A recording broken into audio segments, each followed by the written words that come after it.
Vamos a presentar 10 puntos irrefutables que tú no puedes refutar en ninguna manera. Si tú abres tu Biblia y empiezas a estudiar y ver, y empiezas a buscar lo que es la iglesia local, tú no puedes refutar esos pasajes y esa palabra. Hemos establecido que nuestra autoridad principal es la palabra de Dios. Entonces estamos basando todo sobre eso. Pero el primer principio que queremos ver, el primer punto es que la existencia de la iglesia se basa en el mensaje del Señor y Salvador. Como Cristo vino predicando acerca de su reino, y luego los mismos apóstoles seguían hablando del reino de Dios y hablando el mensaje de salvación, el mensaje del Señor. Los apóstoles proclamaron este evangelio, este mensaje. Ellos lo llamaron el camino a la salvación y las buenas nuevas, como vemos en estos versículos. También vemos que el Espíritu Santo es quien da la autoridad para declarar este mensaje. Entonces, no solamente la autoridad es la palabra de Dios, pero la autoridad es el Espíritu Santo hablando a través de la palabra. El segundo principio, los cristianos están unidos generalmente a iglesias individuales, pero que también están correlacionados. Ustedes recuerdan, la semana pasada hablamos al principio, desde el principio todos los creyentes eran unidos, y decía la palabra de Dios en Hechos que añadidos a la iglesia en Jerusalén. Luego viene una etapa de transición en que los discipulados por persecución son esparcidos a todo el mundo. Ellos empiezan a compartir el mensaje ahí en todo el mundo, pero no encontramos ejemplos de un cristiano aislado de una iglesia local. No existe el cristiano que no es parte de una iglesia local. Y voy a poner una cláusula aquí: al menos que no hay una iglesia donde está la persona. Si una persona en la selva pues llega al conocimiento de una forma a Dios y no hay lugar donde reunirse, es la única excepción que podemos ver donde habría una persona que no es parte de una iglesia local.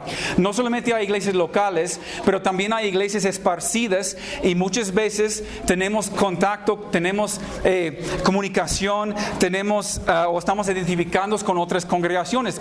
En el momento de plantar otra congregación, y ahora tenemos hermanos que están en Río Verde, ellos están reuniéndose cada semana, ellos son parte de nosotros también y tenemos responsabilidad para con ellos. También estamos extendiendo el reino hacia la sierra, y entonces tenemos a nuestro hermano Raúl que está ahí con una iglesia ahí en la sierra y es parte de este grupo también, y somos parte de este ministerio. Entonces hay comunicación en eso, pero en ninguna parte de la escritura vemos un cristiano aislado de su iglesia. El tercer principio: los cristianos se identifican colectivamente a sí mismos como iglesia. Esto podemos ver en la manera de hablar de sí mismos a través del libro de Hechos. Dice en Hechos 8:3, Saulo asolaba la iglesia. En Hechos 11:22, llegó la noticia de estas cosas a oídos de la iglesia. En Hechos 11:26, se congregaron ahí Bernabé y Saulo todo un año con la iglesia. Y ustedes entienden que siguen estos versículos hablando de la iglesia. Ellos mismos, los cristianos, usaban la palabra iglesia para identificar a sí mismos en la vida comunitaria.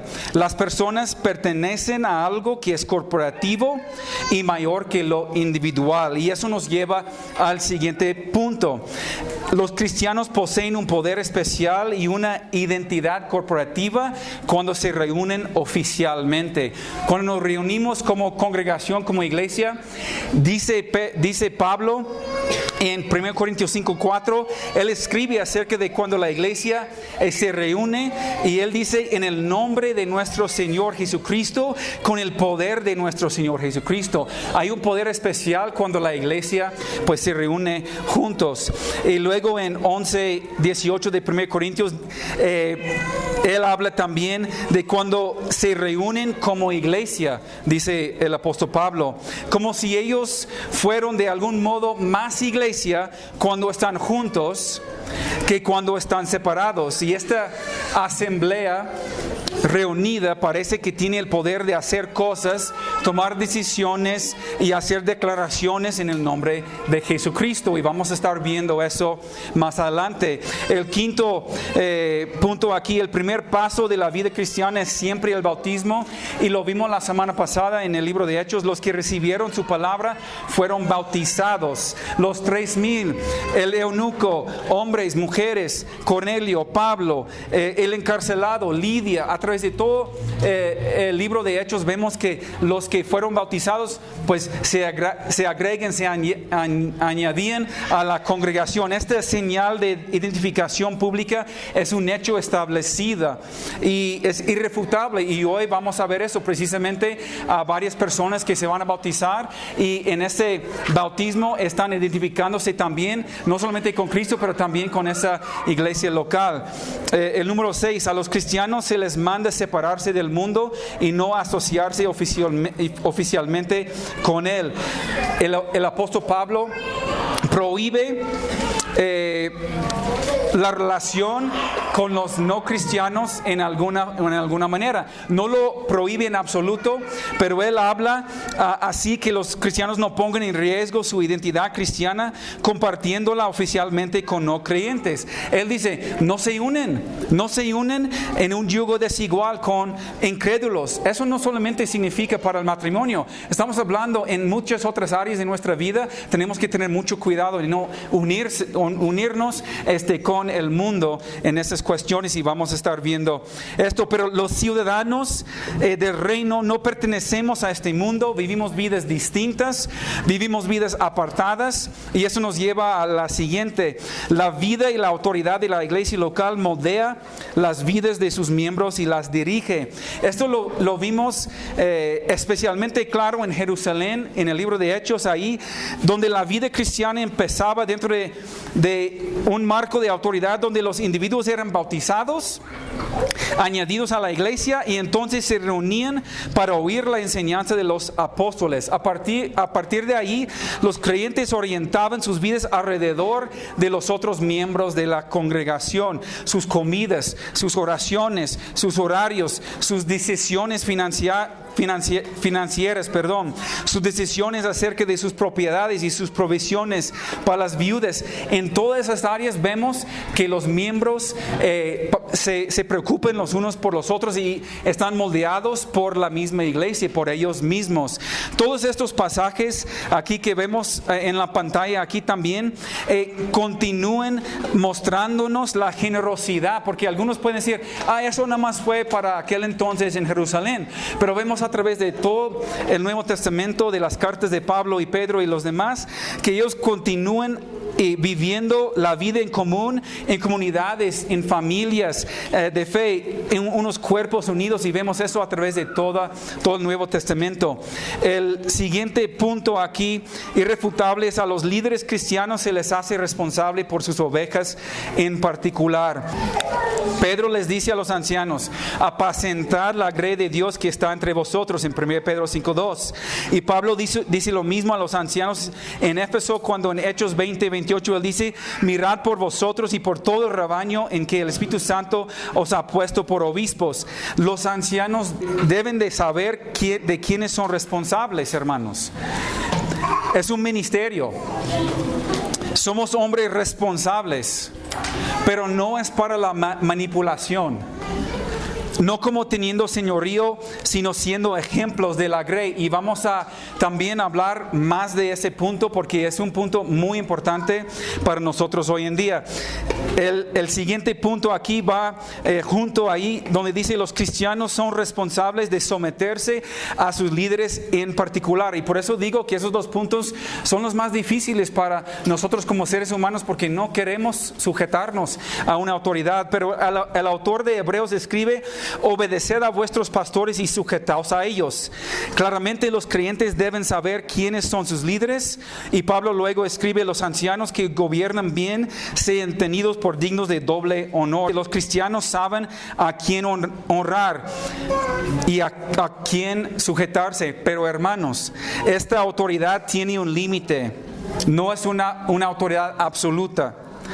Pablo le dice a Timoteo, siguiendo en este de 1 Timoteo 5:17 dice, contra un anciano o pastor no admites acusación sino con 2 o 3 testigos. A los que persisten en pecar, repréndelos delante de todos para que los demás también teman. Hermanos, hay un proceso aquí. Comúnmente lo que sucede es alguien es ofendido por el pastor y ¿qué hace? ¿Él va con el pastor para hablar sobre la ofensa? No, va con un hermano. No vas a creer lo que me dijo.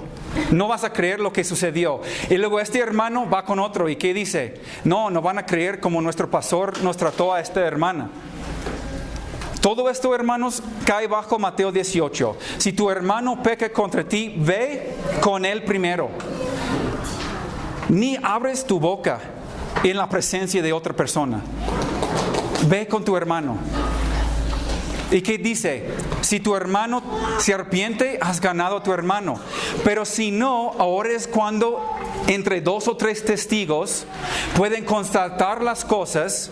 Y aquí Pablo dice que pueden admitir acusación.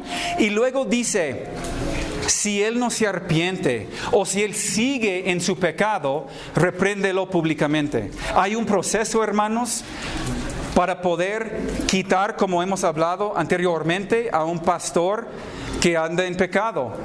¿Sí? Hay un proceso para la iglesia. ¿Por qué?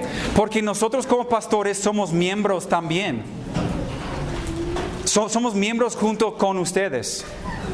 Sí tenemos una responsabilidad y una autoridad, pero somos miembros juntos con ustedes. Pero hay un proceso bíblico y tristemente la gran mayoría de los cristianos, aunque saben de ese proceso, pues no lo practican. ¿Por qué? Porque es difícil enfrentar a una persona en su pecado. Y ellos establecen, no, mi pastor es así, entonces él va a reaccionar mal. Él no va a tomar la reprensión, la amonestación, perdón. ¿Qué estamos haciendo? No estamos siguiendo la palabra de Dios ahí. Estamos pecando contra los pastores, estamos pecando contra los demás, de los otros miembros de la iglesia, y empieza en un chisme y luego en murmuración y luego siguen otros pecados. Y vamos a estar viendo eso. El último, hermanos, los cristianos expulsan de la comunión a los falsos creyentes. Eso es irrefutable. No puedes refutar eso. Una persona que persiste en su pecado y persiste después de una y otra reprensión es quitado de la membresía por ser un falso creyente. Pablo le dice a la iglesia en Corinto, quitad pues a este perverso de entre vosotros, hablando de un hermano que estaba en un pecado sexual de fornicación, dice quitadlo. Obviamente no puedes expulsar a alguien de la iglesia al menos que esa persona pertenezca primero a la iglesia. Se trata de una membresía. Y luego el apóstol Pablo también nos manda que amonestemos a la persona divisiva 2 veces y que si no cambia la desechamos, dice Tito 3:10. Otra vez vemos el proceso, Mateo 18, y vamos a estar hablando de eso, pero hay otro proceso que tiene autoridad encima de Mateo 18 cuando una persona es divisiva y no se arrepiente, ¿sí? Y sigue en ese pecado. Habla de un proceso, Mateo 18, bíblico de la disciplina y la restauración de un hermano. Y vamos a ver en más detalle esa enseñanza en las próximas sesiones. Ahora, para terminar, juntando todos los factores, hay una cosa que es obvia.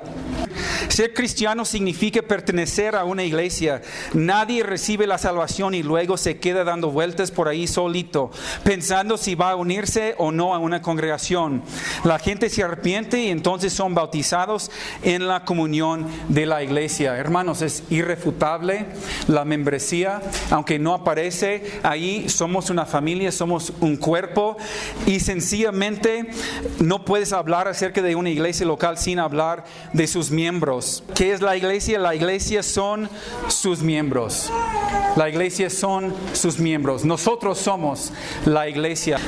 En la próxima sesión, hermanos, vamos a ver qué significa ser miembro y vamos a empezar a desarrollar estos puntos. ¿Cuáles son las responsabilidades del miembro? ¿Cuáles son las responsabilidades de los líderes? ¿Cuáles son nuestras responsabilidades los unos con los otros?